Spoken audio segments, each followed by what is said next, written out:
दोस्तों, ये ट्रेन थी क्वेटा से बलूचिस्तान जाने वाली जाफर एक्सप्रेस। लेकिन रास्ते में बलूचिस्तान लिबरेशन आर्मी यानी बीएलए के फाइटर्स ने पहले ट्रेन ट्रैक्स पर एक पावरफुल ब्लास्ट किया जिससे ट्रेन रुक गई। फिर क्या, 24 पैसेंजर्स से भरी इस ट्रेन पर इन्होंने जबरदस्ती चढ़ाई कर दी और अब ये ट्रेन उनके कब्जे में है। रिपोर्ट्स के मुताबिक ट्रेन पर जो 6 पाकिस्तानी सिक्योरिटी ऑफिसर्स थे उनको तुरंत मार दिया गया। इस हाईजैकिंग को इतनी आसानी से अंजाम कैसे दिया गया? इसके पीछे एक पूरी प्लानिंग थी। बाजा ने पहले से ही पाकिस्तानी फोर्सेस की मूवमेंट ट्रैक की थी और जिस वक्त ट्रेन वीक पॉइंट पर आई उसी वक्त इन्होंने अपना एक्शन शुरू किया। यह सिर्फ एक हाईजैकिंग नहीं थी बल्कि एक well coordinated military style operation था। अब पाकिस्तान के लिए बड़ी समस्या ये है कि ये अपने लोगों को कैसे बचाएगा, क्योंकि अब बीएलए ओपनली कह रहा है कि यह एक मेटिकुलसली प्लान्ड ऑपरेशन है और अगर पाकिस्तान आर्मी या सिक्योरिटी फोर्सेस ने कोई एक्शन लिया तो सारे हॉस्टेजेस को मार दिया जाएगा।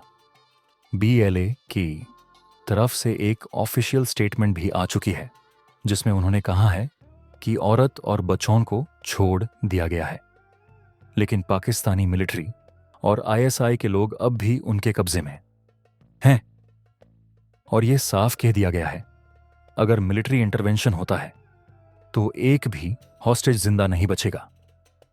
बीएलए ने पाकिस्तानी मिलिट्री के खिलाफ एक बड़ा साइकोलॉजिकल वॉरफेयर भी शुरू कर दिया है। सोशल मीडिया पर वीडियोस और मैसेजेस डालकर यह बताया जा रहा है कि पाकिस्तान आर्मी बलूचिस्तान के लोगों के साथ क्या अत्याचार कर रही है और ये हिजैकिंग उनके जुल्म का जवाब है। ये प्रोपेगेंडा सिर्फ पाकिस्तान के अंदर नहीं बल्कि इंटरनेशनल लेवल पर भी स्प्रेड किया जा रहा है। पाकिस्तान की आर्मी इस वक्त पूरी तरह से स्क्रैम्बल मोड में है। रिपोर्ट्स कह रही हैं कि पाकिस्तानी सिक्योरिटी फोर्सेस हेलीकॉप्टर से ट्रेन पर बॉम्ब्स गिरा रही हैं। जी हां, आपने बिल्कुल सही सुना। एक तरह से ये अपनी ही ट्रेन पर अटैक कर रहे हैं। अब सोचिए, क्या यह एक स्मार्ट स्ट्रैटेजी है या डेस्परेशन? बीएलए फाइटर्स तो ऑलरेडी ट्रेन के अंदर पोजीशंस ले चुके हैं और सिचुएशन हर घंटे और भी ज्यादा खतरनाक होती जा रही है। पाकिस्तान के लिए सबसे बड़ी टेंशन यह है कि अगर यह हाईजैकिंग इंटरनेशनल मीडिया तक पहुंच गई तो पाकिस्तान की ऑलरेडी गिरती हुई इमेज और भी खराब हो जाएगी। अब तक यूएन और एमनेस्टी इंटरनेशनल जैसे ग्रुप्स पाकिस्तान के ह्यूमन राइट्स वायोलेशंस पर सवाल उठा चुके हैं और अगर पाकिस्तान ये हॉस्टेज क्राइसिस को फोर्स से हैंडल करता है तो और भी बड़े डिप्लोमेटिक कॉन्सिक्वेंसेस हो सकते हैं।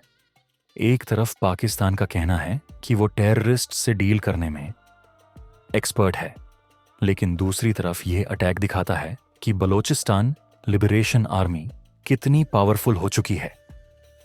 और इस ट्रेन हिजैक के विजुअल्स ने प्यूर पाकिस्तान को एक बार फिर डर और घबराहट से भर दिया है।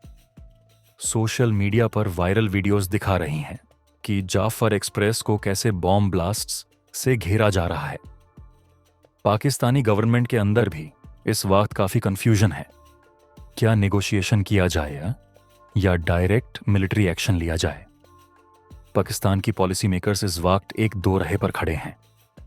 अगर यह नेगोशिएशन करते हैं तो यह उनकी कमजोरी दिखाएगा और अगर मिलिट्री एक्शन लेते हैं तो हॉस्टेज की जान खतरे में पड़ सकती है। अब सवाल यह है कि बीएलए यह सब कर क्यों रहा है? दोस्तों, इसका जवाब हिडन है। पाकिस्तान की नवंबर 2024 वाली अनाउंसमेंट में जब पाकिस्तान ने कहा था कि वो कॉम्प्रिहेंसिव मिलिट्री ऑपरेशन लॉन्च करेगा बलूचिस्तान के मिलिटेंट्स के अगेंस्ट, लेकिन ऑपरेशन स्टार्ट होने से पहले ही बीएलए ने एक प्रीएम्प्टिव स्ट्राइक कर दी। ये ट्रेन हिजैकिंग उनका एक वार्निंग साइन है पाकिस्तान के लिए। बीएलए की डिमांड्स भी समझना जरूरी है। उन्होंने पाकिस्तान गवर्नमेंट से डिमांड की है कि पाकिस्तान आर्मी बलूचिस्तान से तुरंत अपनी मिलिट्री ऑपरेशंस बैंड करे, बलोच पॉलिटिकल प्रिजनर्स को तुरंत रिलीज किया जाए, बलूचिस्तान को एक इंडिपेंडेंट स्टेट डिक्लेयर किया जाए। ये डिमांड्स सुनने में इम्पॉसिबल लगती हैं, लेकिन BLA इससे एक सिंबल बना रहा है कि पाकिस्तान की फोर्सेस अब बलूचिस्तान पर अपनी मर्जी नहीं चला सकती।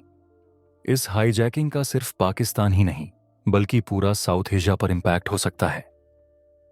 इंडिया, चाइना और ईरान जैसे मुल्क भी क्लोजली देख रहे हैं।